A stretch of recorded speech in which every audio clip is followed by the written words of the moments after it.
Hola, ¿qué tal? Espero que estén bien.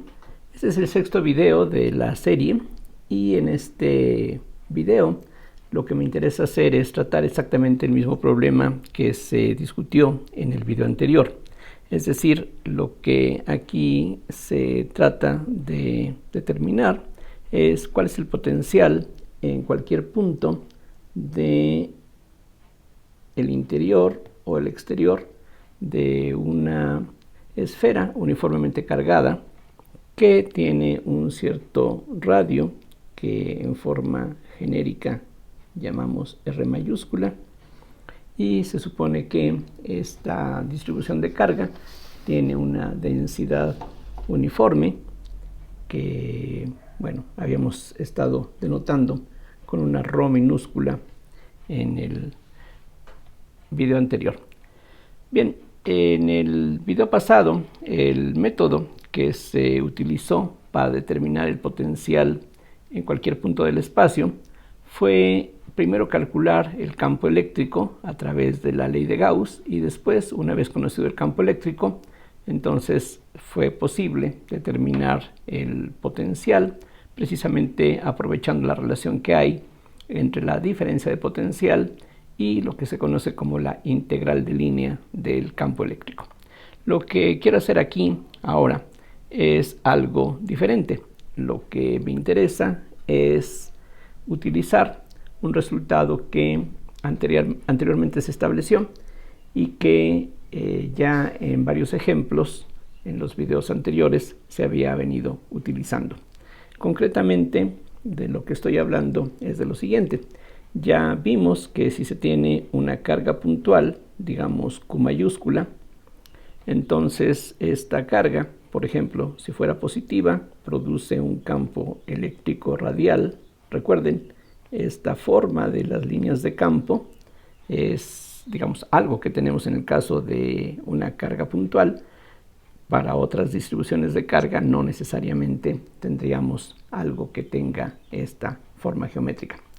Entonces decía, si tenemos una carga puntual y nos fijamos en cualquier punto del espacio separado una cierta distancia r, lo que ya establecimos a partir de las definiciones es que el potencial en el punto P es igual a la constante 1 sobre 4 pi epsilon 0 que viene de la ley de Coulomb por la carga Q entre la distancia r que separa al punto P de la carga puntual. Recuerden, este resultado es aplicable, se obtiene suponiendo que fijamos la convención de que el potencial valga cero en el infinito. Aquí hay nada más que tener cuidado en ese sentido, porque en el video anterior lo que se hizo fue suponer que en el centro de la esfera el potencial se escogía como cero. Entonces, la convención que se empleó en el video anterior y lo que habíamos establecido previamente, esta fórmula que aquí tenemos a la vista, esto último, insisto, es aplicable suponiendo que en el infinito el potencial vale cero, ¿sí? B es igual a cero en el infinito.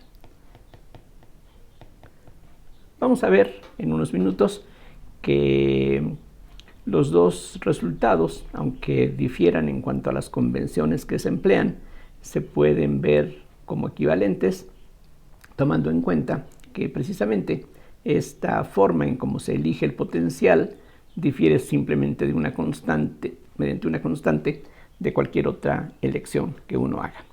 Bien, entonces la idea es aprovechar la fórmula que está aquí señalada y vamos a ver cómo podemos ahora utilizar esta expresión para calcular el potencial producido ya no por una carga puntual, que es lo que aquí tenemos en este caso básico, sino por una esfera maciza cargada uniformemente. Para eso, otra vez, lo que conviene hacer para ir simplificando el problema es dividirlo convenientemente. ¿A qué me refiero? Bueno, finalmente ya vimos en ejemplos anteriores Por ejemplo, tratamos el caso de un disco cargado uniformemente y lo que ya hicimos fue determinar el potencial en puntos del eje perpendicular al plano del disco que pasa por su centro, y para ello lo que hicimos, si revisan, fue dividir ese disco cargado en varios anillos concéntricos. Aquí en este caso podemos hacer algo similar, lo cual en este momento no debe de resultar como algo novedoso. Si regresamos a la figura inicial y tenemos esta esfera cargada uniformemente en su interior, podemos verla como una colección de capas esféricas, cascarones, que están uno alrededor del otro. Entonces, lo que podemos hacer para hacer el cálculo sencillo y que se pueda calcular fácilmente mediante el cálculo integral elemental, lo conveniente va a ser dividir precisamente esta esfera en una colección de capas de cascarones esféricos y primero determinar para uno solo de ellos cuál es el potencial que se produce. Entonces, atendiendo a esas razones, lo que voy a hacer es primeramente, me olvido de la esfera por un momento, y lo que me interesa es pensar simplemente en un cascarón. Aquí ahora imagínense ustedes que la carga solamente está depositada en la superficie. Entonces aquí voy a tratar de indicar, aquí hay una cierta carga Q distribuida en la superficie solamente. Entonces aquí lo que tenemos es un cascarón cargado uniformemente.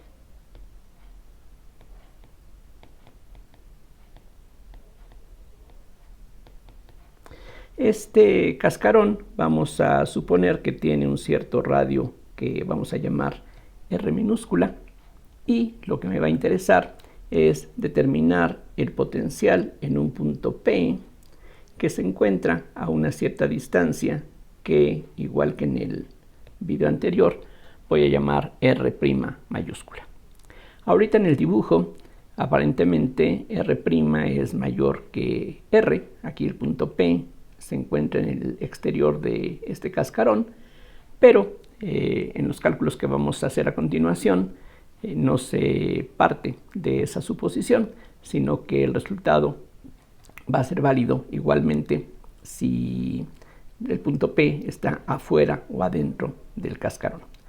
Recuerden, y aquí hay que tomar en cuenta un resultado que ya vimos anteriormente, en el interior de un cascarón como este, aquí en esta región donde no hay carga, la carga está toda depositada en la superficie.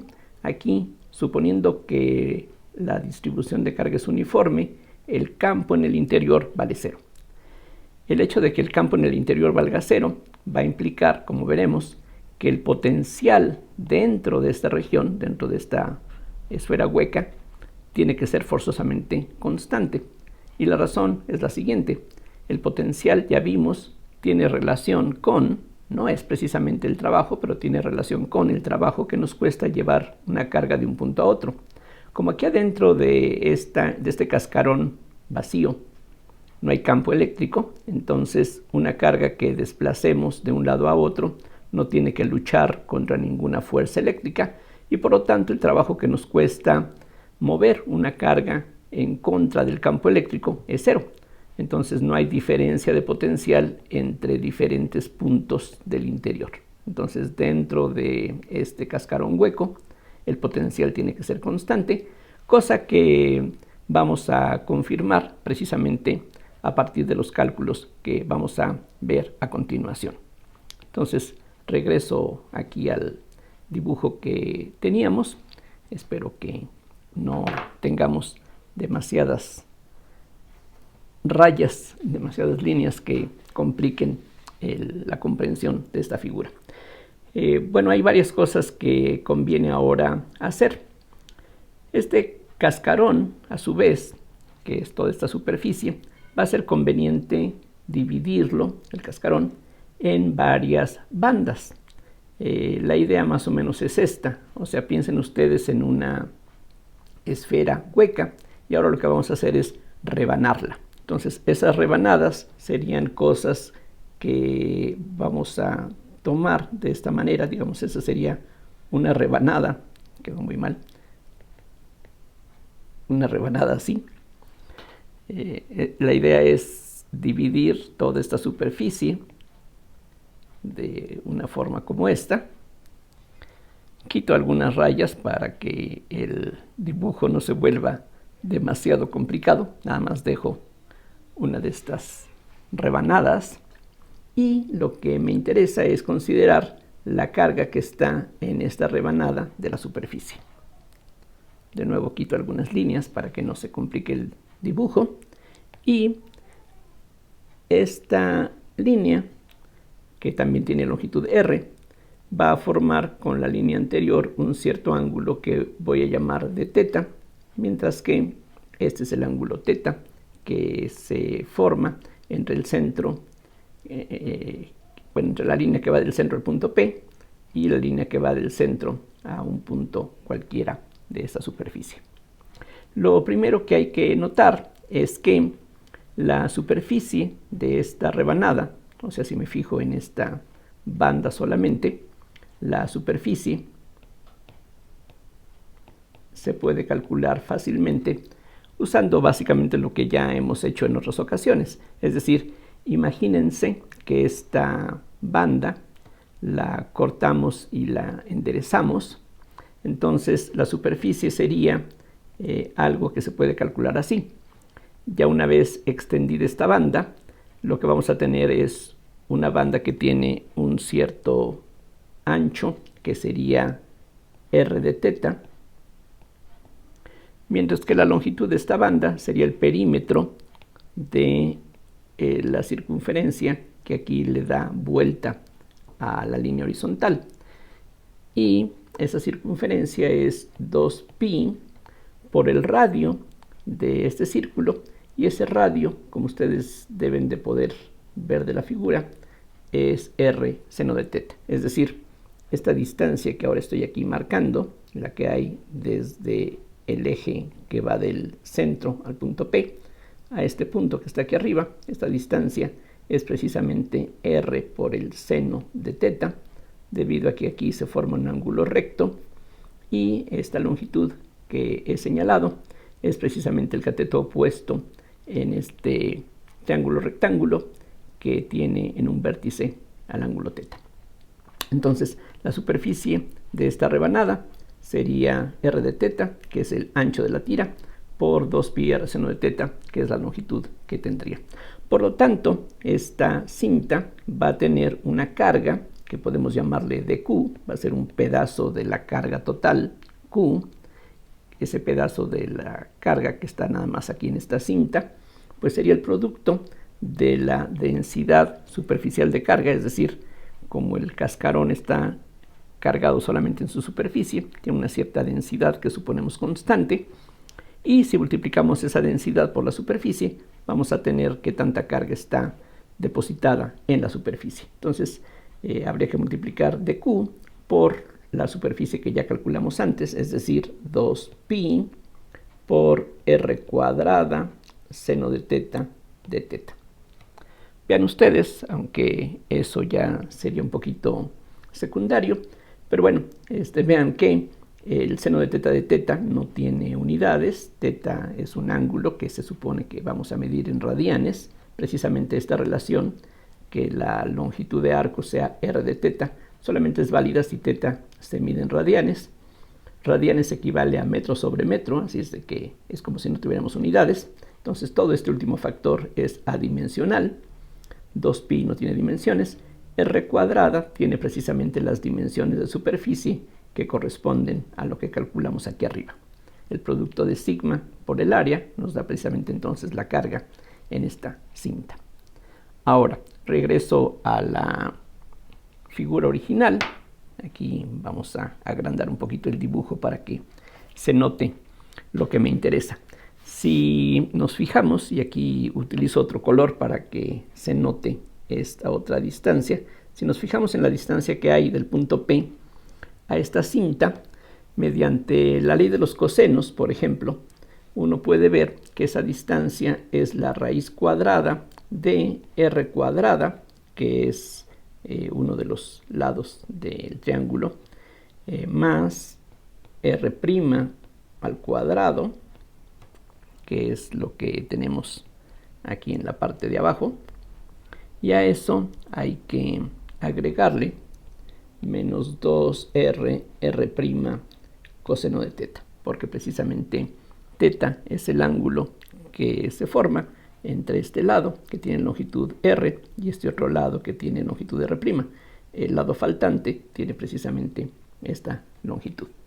Entonces, ya sabiendo qué tanta carga hay aquí y ya sabiendo que toda esa carga está prácticamente a la misma distancia del punto P, aquí precisamente la idea de rebanar este cascarón en estas rebanadas de esta manera es que si estas rebanadas son muy delgadas, la carga que se encuentra en cada rebanada va a estar prácticamente a la misma distancia del punto P, que es una distancia dada precisamente por esta expresión. Entonces, lo que podemos hacer es, regresando a la expresión anterior, o sea, ya sabemos que una carga puntual produce un potencial dado de esta manera. Todas las cargas que se encuentran, o sea, si imaginamos aquí una infinidad de puntos que se encuentran prácticamente a una misma distancia del punto P, cada uno de ellos va a contribuir de una manera similar, y entonces quizá no resulte nada extraño que el potencial, el pedazo de potencial que produce en el punto P, este pedazo del cascarón, esta rebanada, pues sería 1 sobre 4 pi epsilon 0 por la carga que se encuentra en esta cinta, que se llama dq, entre la distancia que hay de esta cinta cargada al punto P, y es precisamente la raíz cuadrada de r cuadrada más r' al cuadrado menos 2r r' coseno de teta, copiando lo que teníamos arriba, y dq se puede sustituir por su equivalente que ya conocemos, así es de que todo esto se puede escribir también de esta otra manera, como 2pi sigma r cuadrada seno de teta sobre 4pi epsilon 0 raíz cuadrada de r cuadrada más r' al cuadrado menos 2r r' coseno de teta. Aquí, bueno, un factor de pi se puede cancelar y un factor de 2 también se puede simplificar. Bueno, entonces esta expresión que aquí ya tenemos sería el potencial, repito, en el punto P debido a esta rebanada del cascarón. Si ahora quiero el potencial debido a todo el cascarón, pues lo que tengo que hacer es sumar todas las rebanadas. Obviamente eso significa sumar todos estos pedazos de potencial, o lo que es lo mismo, integrar esta expresión, y en ella ya de manera natural aparece de teta como la variable de integración. Vamos a ver que la integral que tenemos que hacer es algo relativamente sencillo, así es de que, bueno, vamos a ver qué resulta de todo esto. Entonces, el potencial en el punto P sería, de acuerdo a todo lo anterior, sigma por r cuadrada sobre 2 epsilon 0. Aquí simplemente estoy fijándome en los factores constantes que pueden salir de la integral. Y la integral es seno de teta. Vean que aquí la única variable es el ángulo teta. Teta precisamente distingue diferentes rebanadas del cascarón. Y esto va dividido entre la raíz de r cuadrada más r' al cuadrado menos 2r r' coseno de teta. Teta iría solamente de 0 a pi. Precisamente, si regresamos a la figura anterior, podemos ver que efectivamente eso es lo que ocurre. Para que tengamos todas las rebanadas aquí consideradas, basta con que teta vaya de 0 a pi, no es necesario que vayamos de 0 a 2pi, porque eso contaría nuevamente una misma rebanada. Entonces, esos son los límites de integración adecuados. La integral que tenemos que calcular aquí es algo bastante sencillo y tal como ocurre frecuentemente, el método de integración que conviene emplear es el método de sustitución. Aquí, por ejemplo, un poquito de inspección da como resultado que es conveniente definir, por ejemplo, una W que sea r cuadrada más r' al cuadrado menos 2r' coseno de teta. Recuerden, con este cambio de variable queremos sustituir la variable teta por la variable w, todo lo demás son constantes, y de aquí resulta que la diferencial de w pues es simplemente 2r' seno de teta. Precisamente el signo menos que teníamos en la definición de w desaparece, y con esa equivalencia lo que tenemos, regresando a la expresión anterior, es esto: sigma r cuadrada sobre 2 epsilon 0 del seno de teta. Eso nos da un 1 sobre 2r' que multiplica a dw sobre la raíz de w, precisamente todo lo que está dentro de la raíz, en el radicando, es la w. Entonces lo que podemos ver es que este dw entre la raíz de w con un factor de 2 que aparece en el denominador, precisamente nos dan como primitiva la raíz de w, así es de que esto equivale a sigma r cuadrada sobre 2 epsilon 0 r por r'. Aquí vean que hay una r que se puede todavía simplificar, en un momento lo haremos, y de la integral queda una raíz de w, es decir, una raíz de r cuadrada más r' al cuadrado menos 2r' coseno de teta, que hay que evaluar entre los límites 0 y pi. Bueno, vamos a hacerlo. Y ahora lo que tenemos, vean ustedes, es que todo lo anterior equivale a un sigma por una r solamente entre 2 epsilon 0 r'. Y ahora, cuando sustituimos en el límite superior teta por pi, el coseno de pi vale menos 1, entonces todo lo que está dentro del radical es simplemente un trinomio cuadrado perfecto, es decir, tendríamos r cuadrada más r' al cuadrado más 2rr'. Entonces uno puede sacar la raíz cuadrada de eso, y esa raíz cuadrada es simplemente el valor absoluto de r más r'. Ahora, como es costumbre, tenemos que restar el valor de la primitiva en 0. En 0 el coseno vale 1 y de nuevo queda un trinomio cuadrado perfecto dentro del radical, y al sacar la raíz cuadrada lo que nos queda es r menos r' en valor absoluto. Recuerden, la raíz cuadrada de x cuadrada en general no es x, sino que es el valor absoluto de x. Bueno, esto ya lo conocemos muy bien. Y entonces la expresión que hemos obtenido nos va a dar diferentes resultados dependiendo de si el punto P se encuentra adentro del cascarón o afuera. Vamos a comenzar por el lado, digamos, más sencillo. Vamos a ver qué pasa si P está dentro del cascarón. Entonces, si P está dentro del cascarón,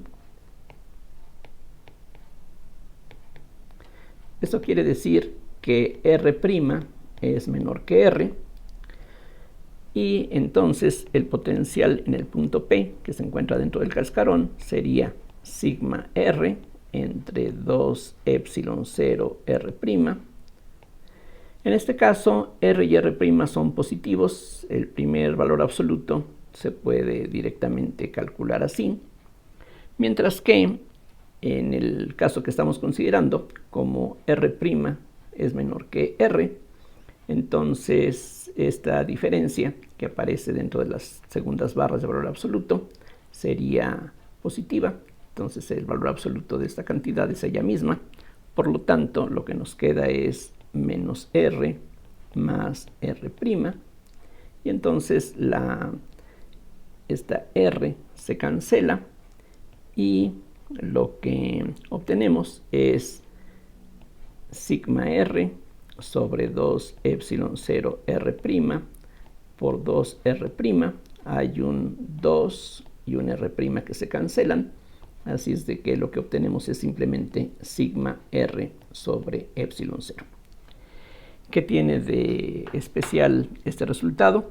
Bueno, simplemente recordemos cuál es el significado de la R minúscula. R minúscula es el radio del cascarón, que es una constante, mientras que la R' mayúscula es la distancia del centro del cascarón al punto P. La R' mayúscula, en el cálculo que acabamos de hacer, desapareció. Vean que lo que tenemos aquí es una constante. Aquí lo indico, constante. Y es justamente lo que señalaba hace unos minutos. Lo que debemos esperar es que dentro del cascarón el potencial sea constante, ya que el campo vale 0. Si ahora suponemos que el punto P se encuentra fuera del cascarón, eso quiere decir que R' ahora es perdón, si estamos en la parte de afuera, R' es mayor que R, correcto. Y entonces el potencial en el punto P sería, regresando a esta expresión que habíamos obtenido antes, lo que tendríamos en este caso es nuevamente sigma R sobre 2 epsilon 0 R', que multiplica a R más R' igual que antes. Pero ahora, si R' es mayor que R, en estas barras de valor absoluto, lo que tenemos dentro es una cantidad negativa. Entonces el valor absoluto se obtiene cambiando el signo de lo que está dentro de las barras, que sería lo mismo que poner este signo como positivo, y eso entonces nos lleva a un más R menos R'. Simplemente vean que los signos que aparecen aquí en estos dos términos, aquí aparecen invertidos. ¿Qué ocurre ahora? Que la R' desaparece. Lo que está dentro del paréntesis nos da un 2R minúscula. Un 2 desaparece y todo esto se reduce a un sigma por R cuadrada sobre epsilon 0 R'. Recuerden, aquí la R' es la variable, es decir, la R minúscula es el radio del cascarón que está fijo, mientras que el punto P puede estar adentro o afuera a diferentes distancias, y eso va a determinar el valor de la R' mayúscula. Vean que el resultado que hemos obtenido también se puede escribir de esta otra forma interesante. Esto es lo mismo que sigma por 4pi r cuadrada entre 4pi epsilon 0 R', simplemente multiplicando y dividiendo por un 4pi. 4pi r cuadrada es el área de la superficie del cascarón. Aquí regresemos a la figura original. Y si multiplicamos el área completa de esta esfera por sigma, lo que vamos a obtener es la carga total que tiene el cascarón. Es decir, el resultado de todo esto es simplemente Q sobre 4pi epsilon 0 R'. Y esto ahora lo que nos dice es algo que ya sabíamos. En el exterior de una distribución de carga esféricamente simétrica, como la que tenemos en esta figura, regresamos aquí, en el punto P, el campo y cualquier efecto de ese campo es equivalente a que toda la carga estuviera concentrada en el centro. Entonces, el potencial afuera es exactamente el mismo potencial que si toda la carga que está repartida en la superficie estuviera concentrada en el centro. Esa es la razón por la que, si comparamos, aquí tenemos encerrado aquí en el marco color amarillo, tenemos la expresión para el potencial de una carga puntual. Vean, es 1 sobre 4 pi epsilon 0, carga sobre distancia. R aquí es la distancia que hay de la carga al punto P. Y ahora comparen esa expresión con la que hemos hallado para puntos fuera de este cascarón. Vean que es exactamente algo similar, 1 sobre 4 pi epsilon 0, la carga entre R'. Una vez que tenemos el potencial de un cascarón, ya con eso podemos ahora determinar el potencial de una esfera maciza.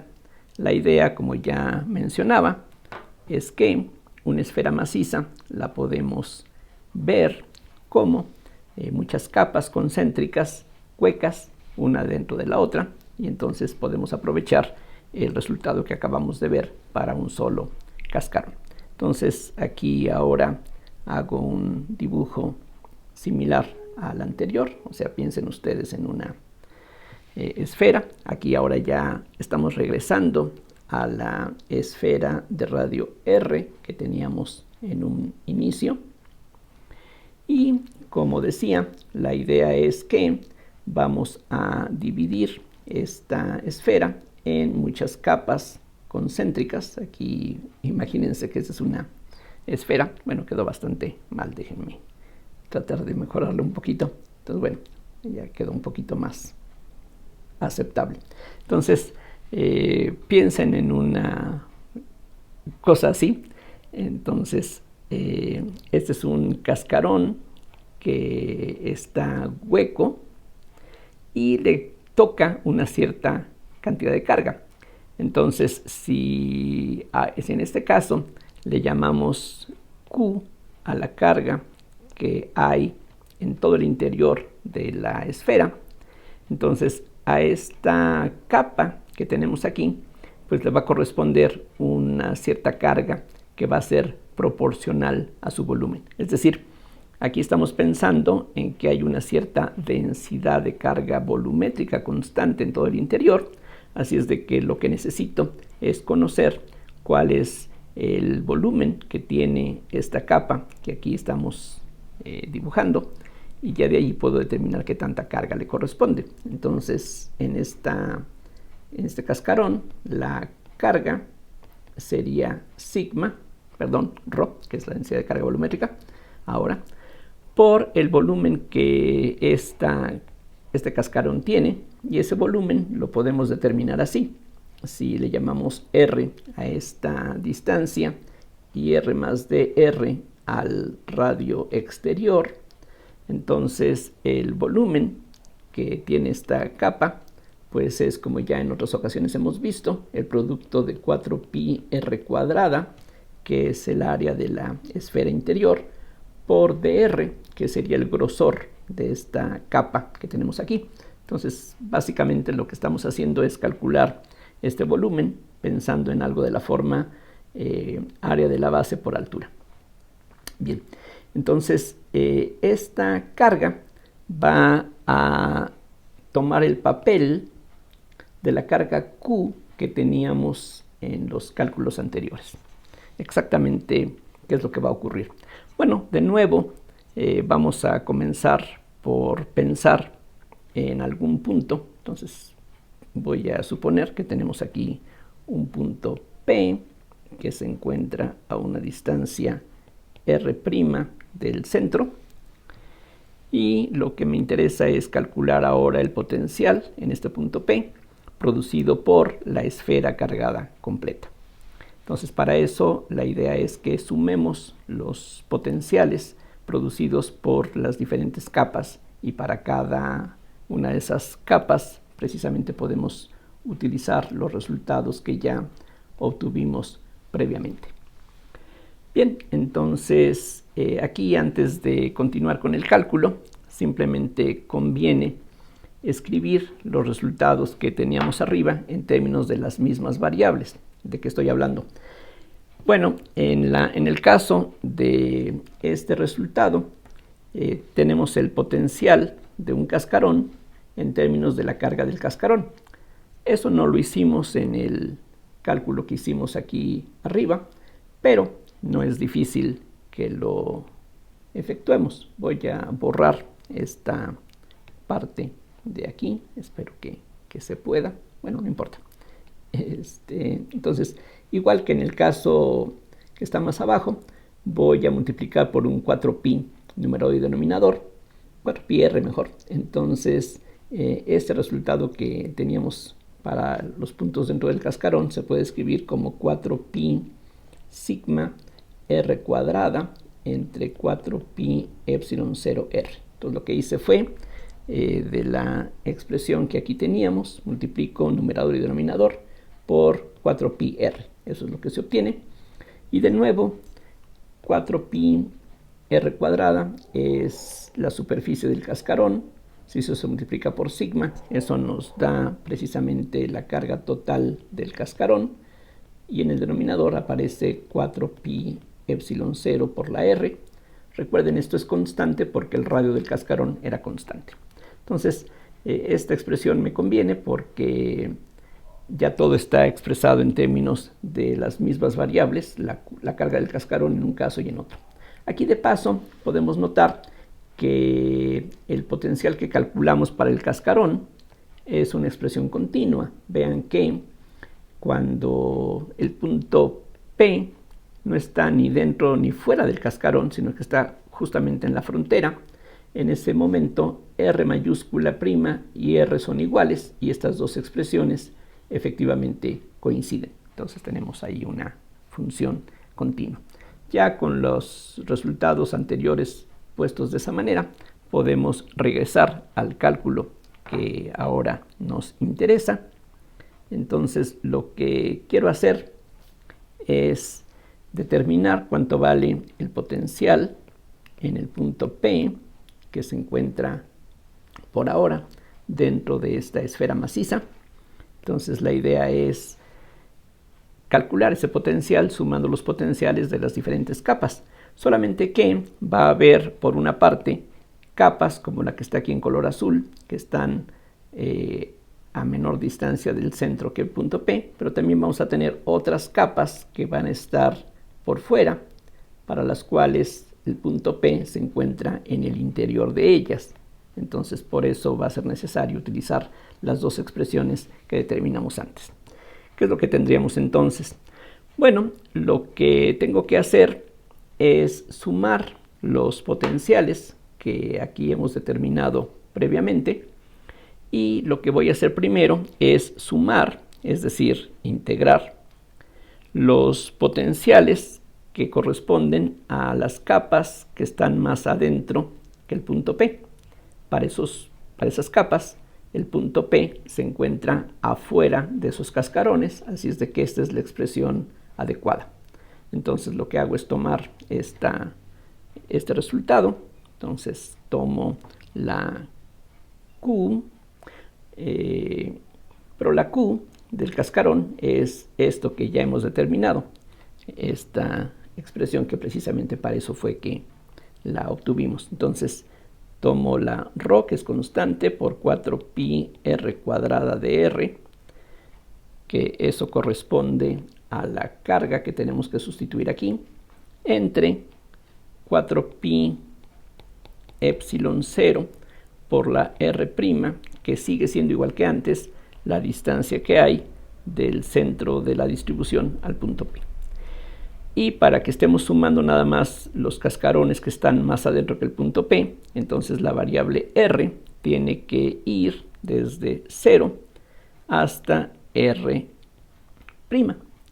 Falta ahora tomar en cuenta la contribución de las capas que se encuentran más afuera, es decir, como esta que está aquí en color verde. Entonces para esas el punto P se encuentra en el interior, entonces si está dentro del cascarón, esta sería la expresión correspondiente. Y de nuevo, la carga que tiene cada cascarón es ρ por 4pi r cuadrada de r, y eso hay que dividirlo entre 4pi epsilon 0 r, de acuerdo con la fórmula que aquí obtuvimos y aparece en la parte de arriba. En este caso, las r's que nos interesan van desde la r' hasta la r mayúscula. Entonces eso es lo que tenemos que hacer. Entonces aquí la suma de las diferentes capas se divide en dos sumas, las capas más cercanas al centro que el punto P y las capas que se encuentran más alejadas. El problema que tenemos ahora es un problema pues elemental de cálculo integral. Vamos a ver qué es lo que se obtiene. Entonces recuerden, aquí la variable de integración es la r, todos los demás son constantes. Podemos cancelar un 4pi aquí, un 4pi aquí también. Y el resultado sería entonces ρ, que es una constante, entre epsilon 0 r', que también es constante, por la integral de 0 a r' de r cuadrada de r. Y la otra integral tiene un ρ sobre epsilon 0 por la integral de r de r. Vean que una r minúscula se cancela aquí y eso es todo lo que tenemos. Y en esta integral la variable de integración va de r' a r mayúscula. Bien, las integrales se ven fáciles de determinar.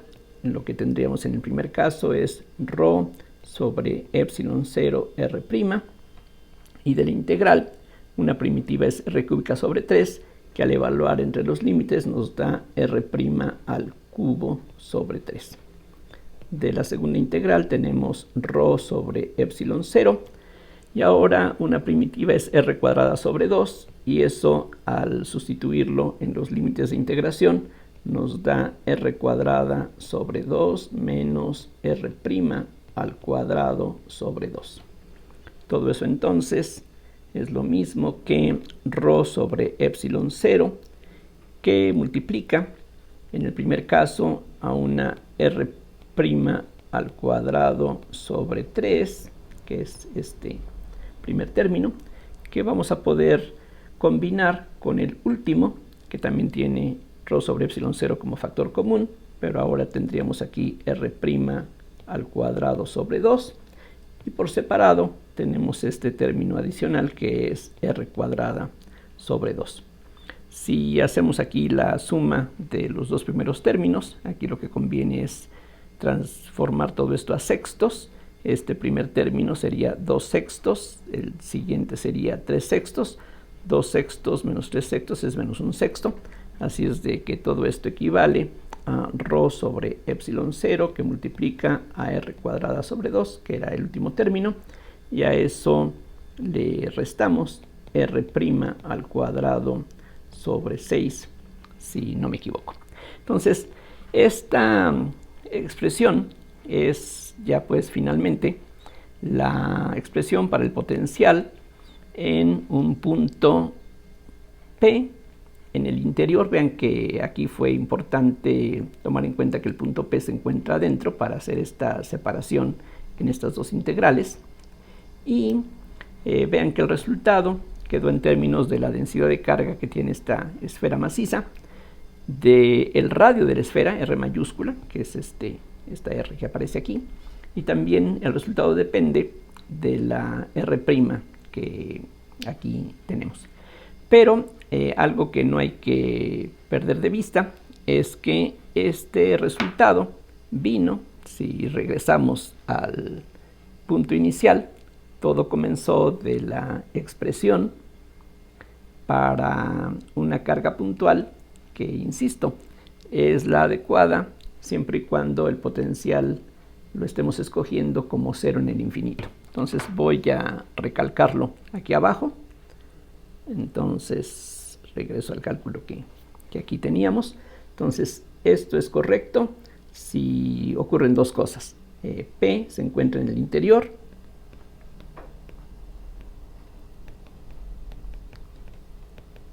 y el potencial vale 0 en el infinito.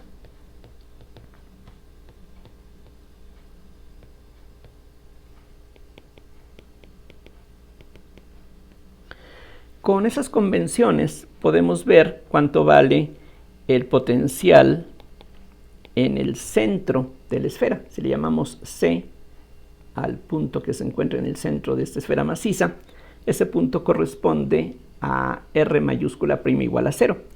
La fórmula que acabamos de obtener, esta que está aquí, es válida porque esto es válido para puntos en el interior, y precisamente el punto C se encuentra en el interior, así es de que podemos utilizar el resultado que hemos hallado. Entonces el potencial en el centro sería ρ sobre epsilon 0 por r cuadrada sobre 2 menos 0, o sea, ρ r cuadrada sobre 2 epsilon 0 simplemente. El hecho de que este potencial sea positivo, igual que ocurrió en la lección anterior, se puede entender muy fácilmente. Si la densidad de carga, ρ, es positiva, vean que todo esto es positivo, entonces lo que tendríamos sería un campo eléctrico que sale de esta distribución de carga. Así es de que si traemos una carga desde el infinito, nos va a costar, una carga positiva, nos va a costar trabajo pues moverla en contra del campo que produce esta distribución de carga. Entonces hay una energía almacenada si traemos una carga desde el infinito hasta este punto. Ahora, voy a hacer una gráfica más o menos aproximada de la expresión que obtuvimos aquí arriba. O sea, fíjense en esta fórmula y lo que podemos ver es que si tomamos en cuenta que aquí la única variable es la R', para los puntos en el interior, la R' está acotada por el radio R mayúscula de la esfera maciza. Y la gráfica de la función que obtuvimos, pues se ve que va a corresponder a una parábola. Aquí tenemos como única variable la R', aquí aparece al cuadrado con un signo menos, entonces eso nos dice que la gráfica sería algo más o menos de este tipo, una parábola cóncava hacia abajo. Aquí los detalles no me preocupan tanto, aquí simplemente lo que quiero que se note es que la gráfica de esta función es algo como esto. A medida que nos vamos aproximando más al origen, la energía potencial crece. Aquí B es el potencial que tiene relación con la energía potencial. Y bueno, ya para terminar este video, lo que quiero mostrarles es que el resultado que aquí obtuvimos es equivalente a lo que obtuvimos en la lección anterior. Es decir, esta fórmula que tenemos aquí es válida si suponemos que el potencial es 0 en el infinito, pero en ese caso el potencial en el centro es esta cantidad que no es 0. Entonces, si simplemente le restamos a todos los potenciales que hemos calculado esta cantidad, pues automáticamente al restar esta cantidad al potencial en el centro vamos a obtener 0. Entonces, si hacemos lo mismo con el potencial en cualquier punto, lo que vamos a hallar es el potencial de acuerdo con la convención que estuvimos utilizando en la lección anterior. Entonces, aquí es muy sencillo. Si a la expresión que hemos calculado aquí antes le restamos el potencial en el centro, este primer término desaparece y lo que queda, como pueden ustedes ver, es que el potencial en el punto P sería simplemente menos ρ por R' al cuadrado sobre 6 epsilon 0. Y ustedes pueden confirmar que este fue justamente el resultado que obtuvimos en la lección pasada por un método enteramente diferente.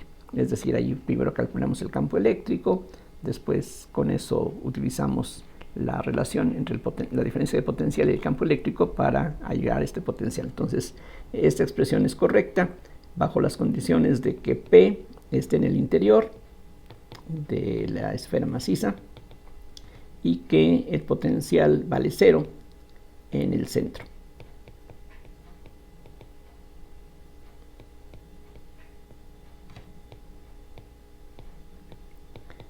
Si nos interesara calcular ahora el potencial en los puntos fuera de la distribución de carga, pues ya debe quedar claro qué es lo que habría que hacer. En ese caso, si estamos afuera de esta esfera maciza, todos estos cascarones van a tener radios menores que el punto P, entonces no hay necesidad de hacer esta separación en dos integrales, sino que una sola integral serviría. Aquí pues es un buen ejercicio para ustedes que hagan el cálculo correspondiente y comparen con lo que habíamos obtenido en la lección anterior. Bien, con esto entonces quiero concluir este video y bueno, como siempre, pues espero sus comentarios, sus dudas y bueno, hasta la próxima.